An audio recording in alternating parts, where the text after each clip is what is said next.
নিরাপদ। ভাইরা আমার, বক্তব্য শেষ করব, শেষে একটি কথা বলি। আমার ভাই ওসমান হাদির সঙ্গে যখনই কথা হতো, বিনয়ের সাথে কনভারসেশন শেষ করতো, ভাই দোয়া করবেন আমার জন্য। আজকে সেই ওসমান হাদির অনেক বেশি দোয়া প্রয়োজন। দেশবাসীর প্রতি আমি আহ্বান করছি, আপনারা প্রাণ খুলে দোয়া করুন। আমাদের একজন হাদি প্রয়োজন এবং প্রস্তুত হন। আগামীতে আমরা আবারও বিপ্লব করব। বিপ্লব পূর্ণাঙ্গ হয়নি, পূর্ণাঙ্গ বিপ্লবের জন্য সবাইকে প্রস্তুত হতে হবে।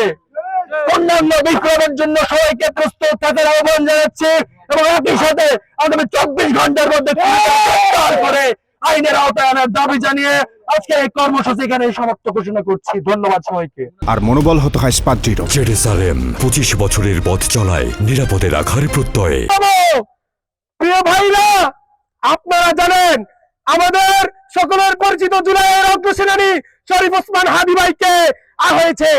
আমরা এখান থেকে বলে দিতে চাই, আল্লাহর কসম করে বলছি, এই আকাশ বাতাস মুখরিত করে বলছি, হাদি ভাই তুমি একা নও, এই পথে তুমি একা নও।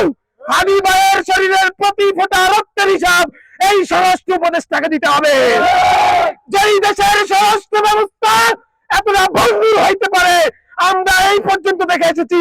সুতরাং আমাদের বার্তা স্পষ্ট, অতি দ্রুত সন্ত্রাসীদেরকে চিহ্নিত করে গ্রেপ্তার করে বিচারের মুখোমুখি করতে হবে।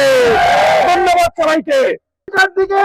আমাদের ইনকিলাব মঞ্চের সম্মানিত মুখপাত্র জনাব ওসমান হাদি ভাই গুলিবিদ্ধ হয়েছে, অথচ ইন্টারিম এখনো শুয়ে আছে। যে দেশে বিপ্লবী ছাত্র জনতা গুলিবিদ্ধ হয় এবং কুলিয়া উলিক ঘরে শুয়ে শুয়ে থাকে। সম্মানিত উপস্থিতি, এই পর্যায়ে বিপ্লবী বক্তব্য নিয়ে আসছেন উশারুক রবির 18 বছরের সম্মানিত শিক্ষার্থী জনাব রাফি।